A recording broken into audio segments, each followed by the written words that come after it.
오늘 본문은 가늠하다 잡힌 여인의 이야기입니다. 너무 잘 아는 장면이지요.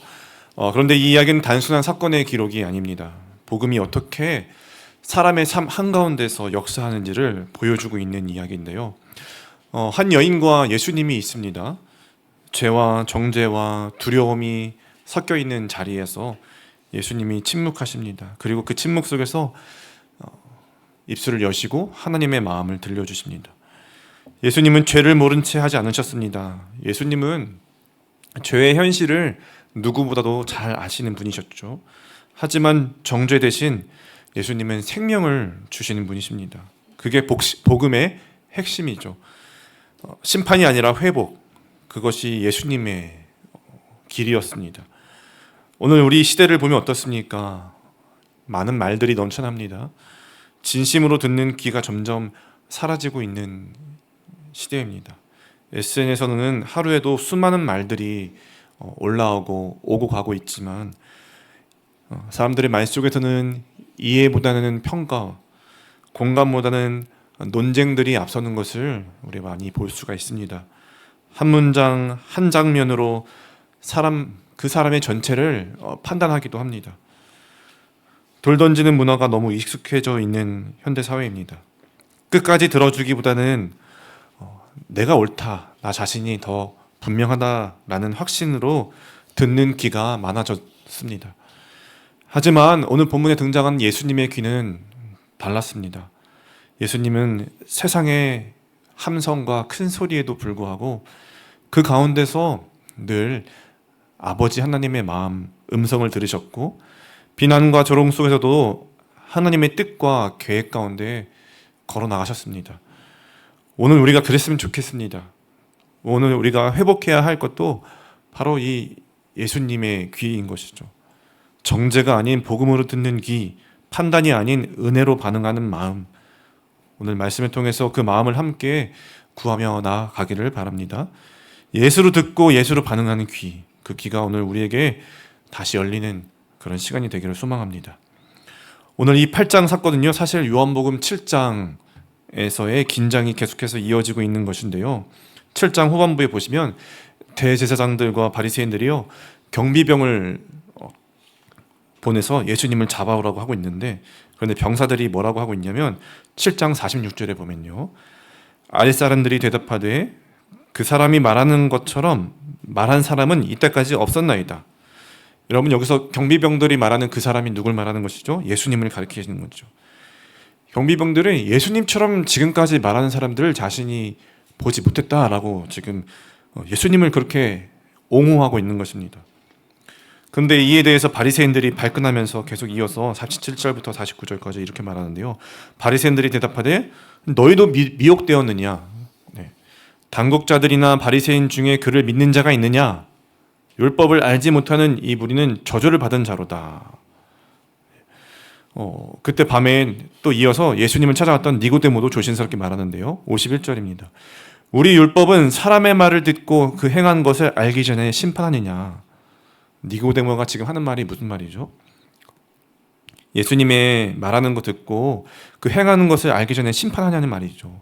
니고데모는요, 절차만 이야기하는 것이 아니라 너희가 그것을 정죄하기 이전에 먼저 진짜 어떤 마음인지, 어떤 생각인지, 그거 어떻게 행하는 것인지 진리를 들어야 하지 않겠느냐, 하나님의 마음을 알아야 하지 않겠느냐라고 그렇게 경고하고 있는 것이죠. 하지만 바리새인과 대제사장들은 이 니고데모의 말도 듣지 않습니다. 그리고서 52절에 보면 7장 52절에 보면 이렇게 말합니다. 너도 갈릴리에서 왔느냐? 찾아보라. 갈릴리에서는 선지자가 나지 못하느니라 하였더라. 이렇게 조롱하고 회의를 끝내면서 이들은 아마 어떻게 하면 예수를 시험하여 넘어뜨릴까 고민하고 또 명분을 찾아야겠다고 결심했을 것입니다. 그리고 그 다음날 아침에 이른 것이 오늘 본문입니다. 예수님께서 어김없이 성전에서 말씀을 가르치시고 계신데 이 유대인들이요, 한 여인을 끌고 나오죠. 그리고 8장 4절에 보면 예수께 말하여 선생이요, 이 여자가 간음하다가 현장에서 잡혔나이다 라고 말합니다. 그런데 여러분, 정말 그 새벽에 현장에서 잡혔다면요, 이 가늠한 여인이 현장에서 잡혔다면 이 당시 시대의 절차상 예수님께 데려올 것이 아니라 이 여자를 공회에 넘겼어야 되는 것입니다. 이 죄를 확증하기 위해서 공회로 가야 했었습니다. 그런데 왜 이들은 공회로 가지 않고 예수님께로 이 가늠했다고 말하는 여인을 데리고 왔을까요? 이들의 목적은 이 여인을 재판하거나 심판하려는 목적이 아니었기 때문이죠. 예수님을 시험하려 했기 때문입니다. 그래서 요한복음 8장 6절에서 이렇게 분명하게 말합니다. 예수를 시험하여 고발할 조건을 얻고자 함이라. 이들이 예수님께 던진 질문은요, 단순한 도덕적 문제가 아니었습니다. 굉장히 교묘하게 짜여져 있는 함정이었어요. 왜냐하면 모세의 율법은 가늠한 자를 돌로 치라고 말하고 있고, 로마법은요, 유대인들이 사형을 집행할 수 없다고 금지하고 있기 때문입니다. 예수님이 돌로 치라 말하면은 로마법을 어기는 것이고, 용서하라 말씀하시면은 모세의 율법을 어기는 셈이 되는 것입니다.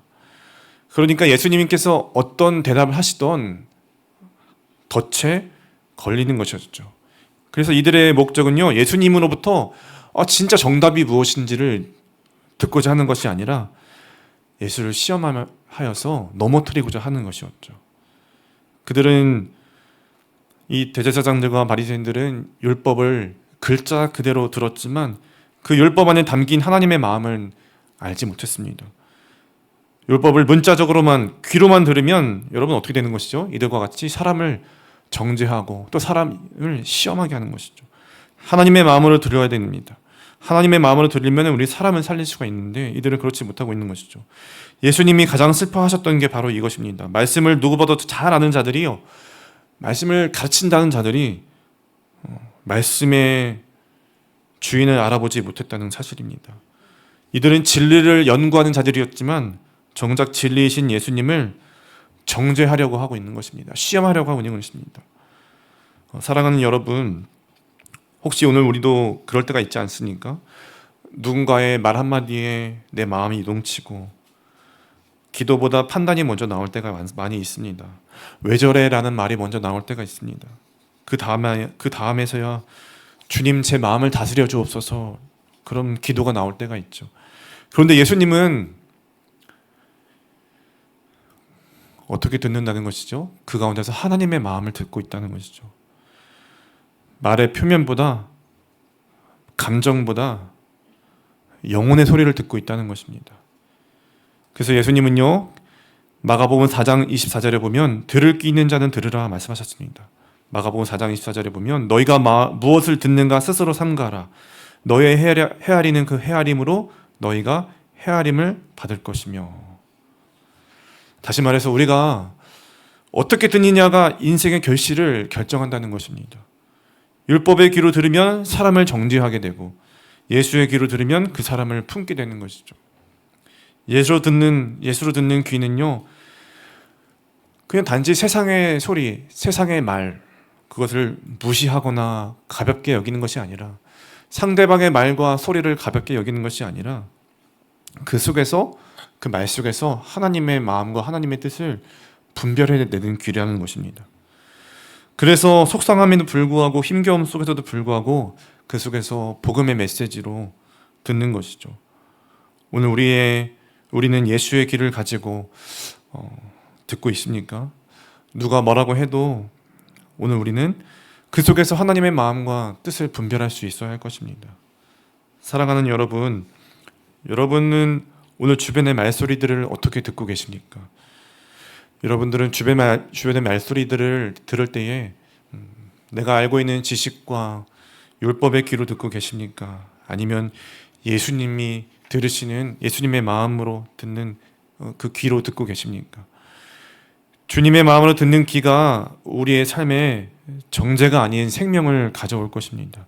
분노가 아닌 은혜가 우리 마음에 흐르게 할 것입니다. 논쟁이 아닌 복음이 드러나게 될 줄로 믿습니다. 그 귀로 오늘 말씀을 듣는 자마다 주님의 음성 속에서 다시 그 음성을 듣게 되는 생명이 피어나는 은혜를 경험하기를 축복합니다. 대제사장들과 이 바리새인들은요, 율법의 말씀을 귀로만 듣고 정죄의 말을 쏟아붓고 있습니다. 그런데 예수님은 전혀 다르게 반응하셨습니다. 같은 상황, 같은 소리를 들으셨지만 예수님은요, 어떻게 들으셨을까요? 먼저 침묵하셨다는 것입니다. 침묵. 사람들은 함정의 말을 귀를 기울였고 예수님은 하나님의 음성에 귀를 기울이신 것이죠. 예수님의 듣는 방식은요, 먼저 침묵 속에서 하나님의 음성을 들으신 것입니다. 예수님이 곧장 말씀하지 않으시고 어떻게 하시고 계십니까? 몸을 굽혀 땅에 무엇인가 쓰고 계시죠. 뭘 쓰셨는지는 잘 모르겠습니다. 하지만 분명한 게 있는데 그 침묵이 그 모여있던 사람들을 멈추게 했다는 것입니다. 계속해서 말을 쏟아내고 정죄하고 비판했던 그들의 말을 예수님의 침묵으로 하여금 멈추게 했다는 것이죠. 그러면서 생각의 시간을 갖게 하셨습니다. 이것은 단지 시간 끄는 것이 아니라 예수님이 자신이 자신의 생각을 정리하기 위함이 아니라 저들에게 있어서 생각할 틈을 주는 것이죠. 제가 저희 아이들이 집에서 큰 소리를 내고 또 서로 다투기도 하며 놀다가 아이들이 자신의 상황 속에서 속상함을 토로하면서 형이 동생을, 동생이 형을 이렇게 고자질할 때에 제가 그 상황 가운데서 바로 대답하지 않고 잠깐 멈추면 그 시간에 아이들이 스스로 자신을 돌아보게 되기도 합니다. 예수님은요, 그런 시간을 지금 갖고 계신 것이죠. D.A. 카슨이라는 신학자가 이렇게 말했습니다. 예수의 글쓰기는 침묵의 설교이며 인간의 위선을 비추는 하나님의 거울이었다. 예수님은 한마디 하시기 전에 인간이 스스로의 양심을 가지고 스스로 자신에게 말하도록 생각해 보도록 기다리신 것이죠. 그리고는 예수님께서 이렇게 말씀하십니다. 8장 7절에서 그들이 묻기를 맞이 아니하는지라 이에 일어나 이르시되 너희 중에 죄 없는 자가 먼저 돌로 치라 하시고. 여러분, 이건 단순히 너희도 죄인이지 그러니까 남을 정죄하지 마, 그런 의미의 도덕적인 경고가 아니었습니다. 그 이상의 말씀이었습니다. 왜냐하면 예수님은 율법을 완성하신 하나님의 아들이셨기 때문입니다. 예수님의 마음에는 분명 신명기 17장 7절이 있었을 것입니다. 신명기 17장 7절을 함께 읽어보실까요? 네, 함께 읽어보겠습니다. 시작. 이런 자를 죽이기 위하여는 증인이 먼저 그에게 손을 댄 후에 뭇 백성이 손을 댈지니라. 너는 이와 같이 하여 너희 중에 악을 제할지니라. 여러분, 이 신명기 17장 7절은요, 돌로 치는 일은 아무나 못한다는 것을 지금 말해주고 있는 것인데, 직접 보고 증언할 수 있는 사람, 그러니까 이 여인이 간음했다는 것을 직접 본 사람, 그 진짜 본 증인이 먼저 돌로 친 후에 다른 사람들도 그렇게 행할 수 있다는 것입니다. 그 결과에 대해서 책임질 수 있는 증인이 너희 가운데 있냐는 말이죠. 이 여인을 정죄하고 싶다면 그 죄의 무게를 감당하고 죽음에 책임질 수 있는 사람부터 돌을 들어라라는 말입니다. 이게 바로 죄 없는 자가 먼저 돌로 치라라는 말씀의 진의였습니다. 단순한 도덕 교훈이 아니라 너네도 다 죄인이지 않느냐, 그러니까 누가 이 사람을 돌로 칠 수 있겠느냐, 그런 뜻이 아니라 율법의 본래 정신을 회복시키신 것이죠. 그런데 누가 그럴 수 있겠습니까? 아무도 없었습니다. 왜냐하면 바리새인과 서기관들은 율법을 사랑해서 지금 이 일을 행하고 있는 것이 아니라 예수님을 함정에 빠뜨리기 위해서 율법을 이용한 것이기 때문입니다. 율법을 이용한 것이 뿐이었기 때문에 예수님이 죄 없는 자가 먼저 돌로 치라라는 말씀하시는 그 순간에 그 말씀은 바리새인들과 서기관들의 양심을 비추는 거울이 되었을 것입니다. 그리고 한 사람, 두 사람, 어른부터 젊은이까지 모두 다 그 자리를 떠나기 시작합니다. 여러분, 예수님의 말씀은 단순히 너희도 죄인이니까 사람을 판단하지 마라, 정죄하지 마라, 그렇게 말씀하시는 것이 아닙니다. 하나님 앞에서 사람의 생명을 판단하고 정죄할 자는 아무도 없다라는 신학적 선언이었습니다. 여러분, 우리의 삶에도 비난과 억울함이 있지 않습니까? 마음을 뒤흔드는 말들이 밀려올 때가 많지 않습니까? 그때 우리는 본능적으로 즉각적으로 반응하고 대답하고 싶어 하고 있지 않습니까? 하지만 예수님은요, 먼저 들으셨습니다. 그리고 그 들음 속에서 분별하고 계십니다.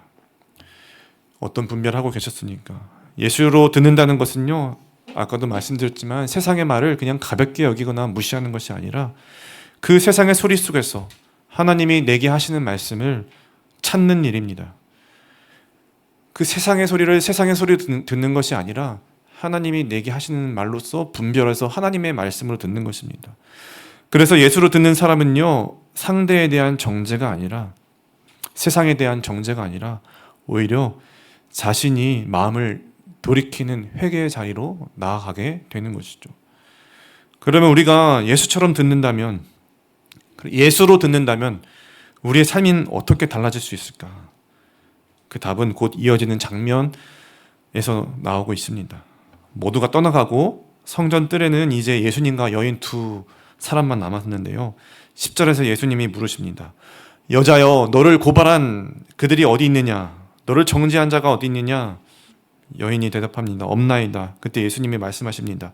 나도 너를 정죄하지 아니하노니 다시는 죄를 범하지 말라. 돌을 들던 소리도 없어졌고요. 여인을 정죄하던 사람들의 소리도 없어졌고 다 뒤로 물러나 있습니다. 오직 예수님만이 있습니다.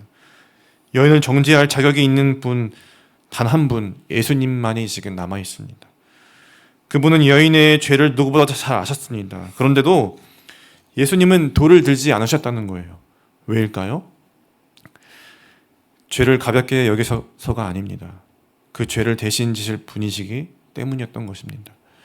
예수님은 이렇게 말씀하신 것과 같습니다. 내가 내 자리에 서겠다. 내가 받아야 할 정죄를 내가 받겠다. 정죄받아야 할 여인 대신 예수님이 심판을 받겠다 말씀하시는 것이죠. 그 율법의 날카로운 칼날로 내가 너를 해야겠다라는 것이 아니라 그 칼날 아래에 자기 자신이 그 죄를 받겠다라고 말씀하시는 것이죠. 그래서 나도 너를 정죄하지 않는다 말씀은요, 단순한 그냥 도덕적 율법적 강의가 아니라 이제 새 생명으로 살아가라, 정죄의 사슬에서 풀려나서 은혜의 자리로 나아가라, 은혜의 자리로 나아오라 라는 예수님의 초청이었던 것입니다. 다시는 죄를 범하지 말라라는 명령은요, 이제 율법의 두려움 앞에서 묶여 살지 말고 자유를 가지고 살아가라, 나아가라 라는 말씀입니다. 예수님은 여인의 과거만 덮으신 것이 아니라 그녀의 현재와 미래까지 새롭게 해주시고 있는 것입니다. 여러분, 우리도 여인처럼 정죄의 자리에 설 때가 있지 않습니까? 내가 누군가에게 상처 준 일, 반복되는 실수와 실패, 죄책감 앞에 설 때가 있지 않습니까? 그럴 때 주님은 오늘도 우리에게 말씀하실 것입니다. 나도 너를 정죄하지 않는다. 그 음성은요, 마치 이렇게 노래하시는 것과 같습니다. 내가 연약할수록 더욱 귀히 여기사 높은 보호자 위에서 낮은 나를 보시네. 예수님의 귀는요, 우리의 연약함을 꾸짖으시는 귀가 아니라 우리를 불쌍히 여기시며 회복시켜 주시는 귀였습니다. 그렇게 하나님의 마음을 듣기 때문입니다. 주님의 그 사랑을 들을 때에 정죄가 끝나고 새로운 날들이 계속될 수 있는 것이죠. 사랑하는 여러분, 오늘 우리가 그 음성을 듣고 이제 더 이상 죄의 종이 아니라 은혜의 자녀로 살아가는 오늘 우리가 되기를 바랍니다. 말씀을 맺겠습니다. 여인은 정죄의 한복판에 서 있었습니다. 모든 시선, 모든 말이 그녀를 향해서 정죄하고 있었습니다. 아무 말도 하지 못했습니다. 그런데 그 자리에서 예수님의 음성이 있는 것이죠. 나도 너를 정죄하지 아니하노니 다시는 죄를 범하지 말라. 그 한마디 앞에서 그녀를 가두던 모든 말들의 힘이 다 뒤로 물러갔습니다.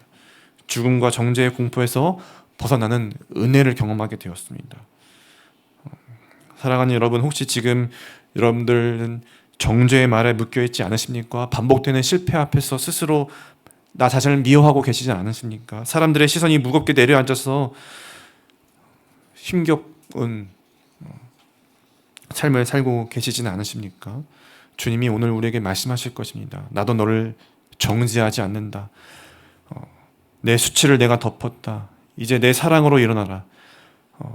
관계의 상처로 밤마다 오는 분들에게도 오셔서 이렇게 말씀하실 것입니다. 내 눈물을 내가 안다. 내가 먼저 너를 위로한다.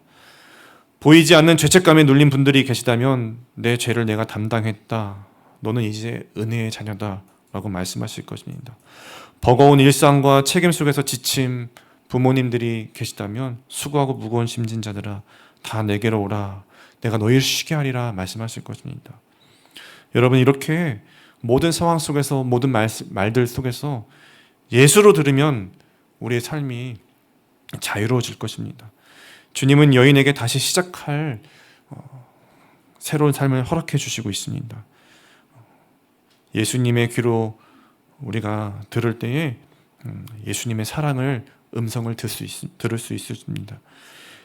예수로 듣는다는 것은요, 세상의 소리를 무시하거나 가볍게 여기는 것이 아니라 그 소리 속에서 하나님의 뜻을 분별하는 것입니다. 그 귀를 가진 사람은요, 어떤 아픔과 상처 속에서도 다시 은혜로 나아갈 수가 있습니다. 하나님의 뜻 가운데 승리할 수가 있습니다. 절망 속에서도 새 생명의 부르심으로 나아갈 수가 있는 것이죠. 오늘 모두가 그 사랑의 음성을 듣고 나아갈 수 있기를 바랍니다. 예수로 들으려면 어떻게 해야 될까요? 빌립보서 2장 5절 말씀에서는요, 이렇게 말하고 있습니다. 함께 읽어보겠습니다. 시작. 너희 안에 이 마음을 품으라. 곧 그리스도 예수의 마음이니. 예수의 귀로 듣는다는 것은요, 결국 예수의 마음을 품는 것입니다. 예수의 마음을 품는 것. 예수의 귀는 예수의 마음이라 할 수 있습니다. 예수의 마음을 아는 것이라 할 수 있습니다. 예수님은 자신을 낮추시고 사람의 모양으로 이 땅에 오셔서 십자가에 죽기까지 순종하셨습니다. 그 마음으로 듣는 것입니다. 그 마음으로 반응하는 것입니다. 그럴 때에 우리의 삶이 자유로워질 것입니다. 문제가 해결될 줄 믿습니다. 이전보다 더 아름다운 하나님의 사랑과 은혜가 우리 삶에, 우리 가정 안에 선포될 줄로 믿습니다. 정죄 대신 은혜가 흐르고 논쟁 대신 복음이 피어날 것이고 두려움 대신 자유가 깃들게 될 줄로 믿습니다. 그래서 오늘 예수로 듣는 귀를 가진 사람마다 그분의 사랑 안에서 새 마음과 새 삶으로 일어나게 될 줄로 믿습니다. 그렇게 일어나시는 우리 모두가 되기를 주님의 이름으로 축원드리겠습니다. 아멘. 우리 믿음의 한 줄 고백하면서 함께 찬양하겠습니다. 시작. 예수로 듣고 은혜로 반응하며 주님 뜻대로 살아가겠습니다.